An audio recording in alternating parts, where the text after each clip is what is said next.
পাহাড় ভেঙে ফেলবার রেলপার রক্ত জমা শিকল পূজার ভাষণ ভেঙে ওরে তরুণ নিশান। কেন শিশুদের চকলেট এড়িয়ে যাওয়া উচিত? শিশু বয়স থেকে প্রচার শুরু করে দিয়েছে শিল্পী জিগমিশা। চতুর্থ শ্রেণীতে পড়ে জিগমিশা। জিগমিশা দে ইংরেজি মাধ্যমে পড়লে কি হবে? বাংলা ভাষা, বাংলা সংস্কৃতির প্রতি তাঁর ভালোবাসা জন্মেছে এই বয়স থেকেই। শনিবার 24শে মে বিদ্রোহী কবি কাজী নজরুল ইসলামের জন্মজয়ন্তীকে সামনে রেখে জিগমিশা গাইল দুটি নজরুল গীতে। ওকে তবলায় সঙ্গত করলেন নির্মল রায় শর্মা। শুধু কি তাই, এই বয়সেই জিগমিশা বিভিন্ন স্থানে নানান মডেল সেজে জলের অপচয়ের বিরুদ্ধে প্রচার চালায়।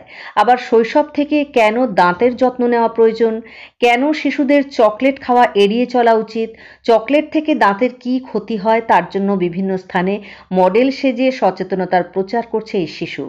ওর মা রাষ্ট্রপতি পুরস্কারপ্রাপ্ত নার্স সোনালী সামন্ত এবং বাবা অঞ্জন দে জলপাইগুড়ি জেলা পুলিশে কর্মরত। এই বয়সে সমাজের জন্য এই অসাধারণ কাজের জন্য বিভিন্ন স্থানে পুরস্কৃত হয়েছে জিগমিশা। রবীন্দ্রসঙ্গীত, নজরুল গীতির সঙ্গে জিগমিশা ছবি আঁকতে ভালোবাসে। সঙ্গীত, অঙ্কন চর্চা এবং সামাজিক সচেতনতার প্রচার চালিয়ে বানারহাট ও তার আশেপাশে ভালোই সাড়া ফেলেছে এই শিশুকন্যা। এইসব সৃজনশীল কাজ না করলে মন ভালো থাকে না বলে জিগমিশা জানায়। শনিবার খবরের ঘণ্টার তরফে বানারহাট আদর্শ পল্লীতে গিয়ে জিগমিশাকে সম্বর্ধনা জানিয়েছে খবরের ঘণ্টা। ভেঙে ফেলবার রেলপার রক্ত জমা শিকল পূজার ভাষণ ভেঙে ওরে তরুণ নিশান বাধা তোর প্রলয় বিশাল ধ্বংস। নমস্কার, আমি জিগমিশা দে। আমি আজ বিদ্রোহী কবি নজরুল ইসলামের গান গেয়ে শোনাবো।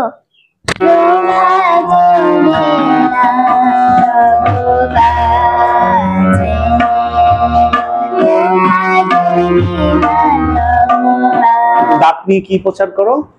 আমি প্রচার করি যে ফ্লোরাইড যুক্ত কোলগেট আমাদের ব্যবহার করতে হবে, আর পরিমাণে করতে হবে। পরিমাণে না করলে আমাদের দাঁতের এলোমেল উঠে যাবে, আর বেশিক্ষণ ধরে ব্রাশ করলে আমাদের এলোমেলও উঠে যেতে পারে। এবং 2 মিনিট ধরে ব্রাশ করতে হবে। বেশি গরম বা ঠান্ডা খাবার ব্যবহার খাওয়া যাবে না। আর আইসক্রিম, তারপরে আইসক্রিম, চকলেট এগুলা জিনিস খাওয়া যাবে না, কারণ এগুলা আমাদের দাঁতে এটকে ডেন্টাল ক্যাভিটি হতে পারে। আর কি করো বলছো?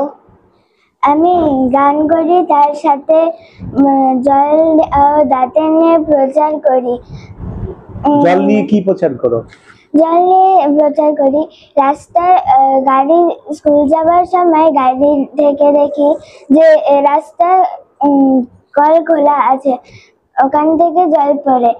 তারপর জলের অপচয় যে হয়, যে জলের কল খোলা থাকে, এই অপচয় হলে পরে যে কি ক্ষতি, তুমি কেন বলছো সবাইকে জলের অপচয় না করতে? জল অপচয় করলে আমরা যখন গরমে ছটফট করি, আমরা জল পাই না, যার জন্য আমি এটা প্রচার করি। দর্শক বন্ধুরা, আজকে কাজী নজরুল ইসলাম বিদ্রোহী কবি আমাদের, তার জন্মদিন।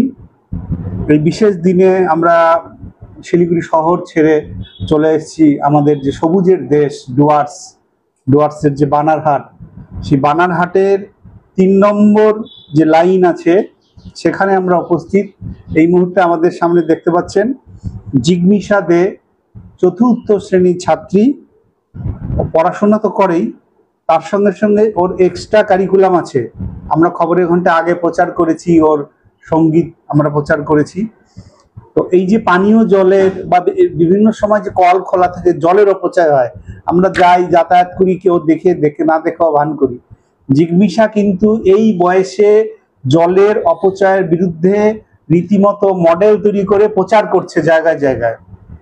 পরিবেশ কি করে ভালো থাকবে এই বয়সে ও সবার মধ্যে প্রচার করছে, তার সঙ্গে সঙ্গীত চর্চা করে।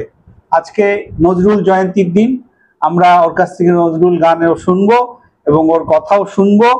তো তার আগে আমরা খবরের ঘন্টার পক্ষ থেকে ওকে একটা উৎসাহের জন্য, জাস্ট একটা উৎসাহ, এই ছেলেমেয়েরাই আগামী দিনের ভবিষ্যৎ, ওরাই আগামী দিনের পৃথিবী চালাবে।